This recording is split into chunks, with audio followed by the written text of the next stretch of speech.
तो जो पुरुष है वो तो रोज रात में जो सदिया होता है उसके साथ करता है ना, तो उसी में और पैदा हो जाता है।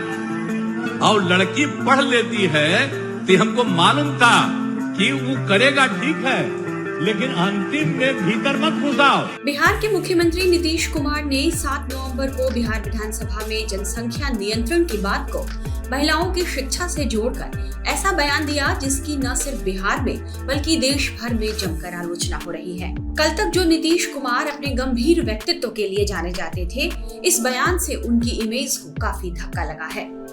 जनसंख्या नियंत्रण और महिलाओं की पढ़ाई को सीएम नीतीश ने जिस बयान से समझाना चाहा, उस पर विधानसभा के अंदर विधायक भी असहज दिखे थे।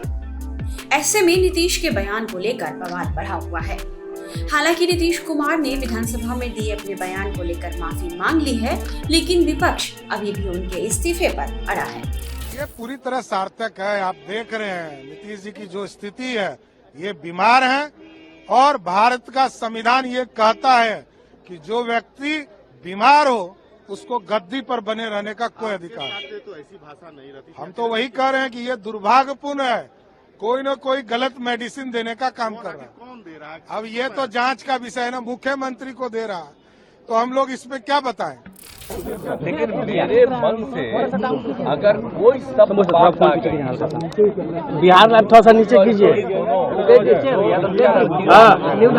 ये देखिए नहीं कह लीजिए, माफी मांगता हूँ। अरे बिहार इसके लिए अरे नीचे कीजिए, वापिस करता हूँ इन सब बातों का। अगर इसको हमने यूं ही कुछ बात कहा और उसको ले करके इतनी निंदा हो रही है, तो मैं भाई देखिए, अगर मेरी कोई बात कहना गलत था तो मैं इसके लिए माफी मांगता हूँ। इसको हम वापिस करते हैं, और अगर मेरे किसी बात से कोई इसकी निंदा कर रहा है तो भाई हम वापिस करके और निंदा हम अपने कर लेते हैं, माफी मांगते हैं। और अगर कोई मेरी निंदा करता रहता है और कोई भी बात करता है, उसको लगता है कि बड़ा गलत है, तो मैं उनका अभिनंदन। नीतीश के माफी मांगने के बाद भी विवाद थमता नहीं दिख रहा। मांग उठ रही है कि नीतीश कुमार इस्तीफा दें और उन पर कार्रवाई की जाए। ऐसे में सवाल है कि क्या सदन में नीतीश के आपत्तिजनक बयान पर अदालत या लॉ इन्फोर्समेंट एजेंसी कोई कार्रवाई कर सकती है? इस बारे में कानून विशेषज्ञों का मानना है कि सदन में कही गई किसी भी बात पर किसी भी जनप्रतिनिधि को संविधान के विशेषाधिकार का सुरक्षा कवच मिला होता है। सदन में कही गई हर बात पर कार्रवाई का अधिकार सिर्फ और सिर्फ सदन के अध्यक्ष, सभापति या फिर चेयरमैन का होता है। संसद में सांसदों के विशेषाधिकार की व्याख्या संविधान के अनुच्छेद 105 के तहत होती है। ठीक इसी तरह विधानसभा में भी विधायकों का विशेषाधिकार होता है। इस हिसाब से संसद या विधानसभा में सांसद या विधायक जो कुछ आपत्तिजनक कहते या करते हैं, उन पर कार्रवाई का अधिकार केवल सदन के स्पीकर का है। यानी बेशक नीतीश कुमार की चौतरफा आलोचना हो रही हो, लेकिन उन पर किसी भी तरह की कार्रवाई का अधिकार केवल विधानसभा अध्यक्ष के पास है। हालांकि इस नियम के बावजूद नीतीश के विवादित बयान का मामला अदालत की दहलीज में पहुंच गया है। मुजफ्फरपुर सीजेएम कोर्ट में नीतीश कुमार के खिलाफ एक मामला दर्ज किया गया है। कोर्ट ने 25 नवंबर को इस पर सुनवाई की तारीख तय की है। शिकायतकर्ता के मुताबिक नीतीश कुमार ने बिहार विधानसभा में लड़के और लड़कियों को लेकर शर्मसार करने वाला और अमर्यादित बयान दिया है, इसलिए उन्हें इस मामले में समन करके उन्हें सजा सुनाई जाए। वहीं नीतीश कुमार के मामले को लेकर कई महिला नेताओं ने उन पर हमला बोल दिया है।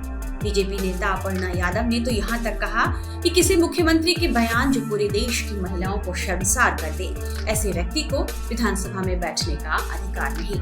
सर्वप्रथम तो मैं बड़ा क्रोधित हूँ इस बयान से एज अ महिला, और मुझे नहीं लगता है कि इतने बड़े विधायक दल के मुखिया होने के नाते इनको इस प्रकार की टिप्पणी करनी चाहिए थी।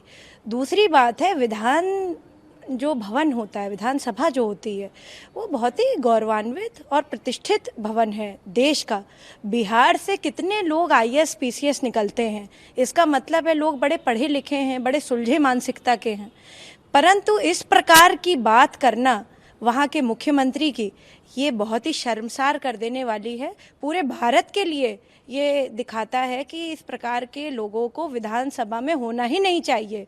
और अब जब इलेक्शंस हों तो बिहार की जनता को इस बात का ध्यान रखना चाहिए कि कैसे लोगों को वो चुन कर लेकर के आ रहे हैं, क्योंकि इस प्रकार का अमर्यादित बयान दे करके उन्होंने अपने संस्कारों को परिलक्षित किया है। ये कोई बात कहने वाली है विधानसभा में? आप बताइए कि इस तरह से बात करने का मतलब क्या था उनका, और उनको माफ़ी भी मांगनी चाहिए। और मुझे तो लगता है कि उनको जो है इस्तीफा दे देना चाहिए इस बात पे। देखिए, एक बार शब्दों का जो बाण होता है ना, वो अगर एक बार निकल गया तो उसको जो है आप वापस कितना भी ले लें, आपकी मानसिकता सबके सामने उजागर हो गई है। और भारत के जो लोग हैं वो बहुत ही सूझबूझ रखने वाले हैं। स्पेशली जैसे मैंने पहले कहा, बिहार के लोग, बहुत सारे ऐसे लोग हैं जो पढ़ने लिखने में बहुत आगे हैं। विपरीतार्थ परिस्थितियों में उन्होंने इतना बड़ा सर्वश्रेष्ठ एग्ज़ाम, भारत का IAS का एग्ज़ाम जो है पार किया है, और लोगों ने बहुत ही कम रिसोर्सेज में इस एग्ज़ाम को पार किया। इसका मतलब है कि बिहारी जो माइंड है वो बहुत ही ट्रेंड और बहुत ही अच्छे हैं। कितने सारे साइंटिस्ट हैं बिहार से जो अभी भी जो है यहाँ के भी शोध में जो है अपना रिसर्च कर रहे हैं, और बाहर भी नासा में भी हैं, कार्यरत हैं। तो मैं समझती हूँ कि इस तरीके का बयान देना वहाँ के मुख्यमंत्री का, ये बहुत ही शर्मनाक है। और इस पे कितनी भी वो माफ़ी मांग लें, जो है बिहार की जनता को ये याद रखना चाहिए, महिलाओं के खास तौर से ये याद रखना चाहिए कि किस प्रकार की घटिया मानसिकता को उन्होंने विधानसभा जैसे पवित्र जगह पे और ऐसे स्थल पे जहां पर लोग चुन करके लाखों के वोट से जीत करके जाते हैं, और लोगों का एक तरह से विश्वास है, संविधान भारत का है, वहाँ से संविधान के लिए काम करा जाता है, वहाँ पे लोगों की भलाई के लिए काम किया जाता है, वहाँ पे इस तरीके का बयान देंगे आप? ऐसे लोगों को जो है निकाल बाहर फेंकना चाहिए। हालांकि बिहार की पूर्व मुख्यमंत्री राबड़ी देवी ने नीतीश कुमार का बचाव किया है और कहा है कि नीतीश कुमार ने माफी मांग ली है, इसलिए मामले को खत्म कर दिया जाए। ऐसा बात नहीं, कोई कर दिया, इसके लिए माफी मांगे। सदन चलने देना चाहिए।